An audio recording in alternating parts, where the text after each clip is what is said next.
এখানে কি আমরা কোনো দলের বিরুদ্ধে আমি কারোর বিরুদ্ধে কথা বলছি? আমাদের কাছে অভিযোগ আসছে, স্টুডেন্টরা মেসেজ পাঠাইছে, নিউজ হয়েছে পত্রিকার বরাত, এর ভিত্তিতে আমরা স্যারের কাছে আসলাম, স্যারকে ফোন দিয়ে আসলাম। এই ঘটনার সাথে যারা জড়িত আছে, সিসিটিভি আছে, সেটা আইডেন্টিফাই করে আপনি ব্যবস্থা গ্রহণ করেন। কিন্তু আমি বুঝলাম না এইটার জন্য আমার বন্ধুরা কেন হচ্ছে, মানে বন্ধুদের দাবিও তো একই, আমরা তো সবার দাবি একই, তো এইটা নিয়ে তো এইভাবে হচ্ছে একই দাবি নিয়ে সবার তো যদি একমত হয় তাহলে এটা নিয়ে চিল্লাচিল্লি করে তো আমি আর কিছু দেখি না। একটু শুনো, অনেকক্ষণ তো ইয়ে করছো।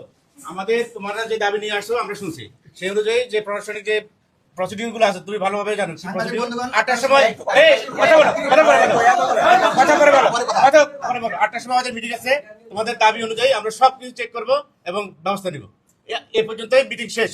গুপ্ত পুলিশ কাদেরকে তুই ছিলি লন্ডনে, গুপ্ত পুলিশ কাদেরকে তুই ছিলি লন্ডনে, গুপ্ত পুলিশ কাদেরকে তুই ছিলি লন্ডনে, গুপ্ত পুলিশ কাদেরকে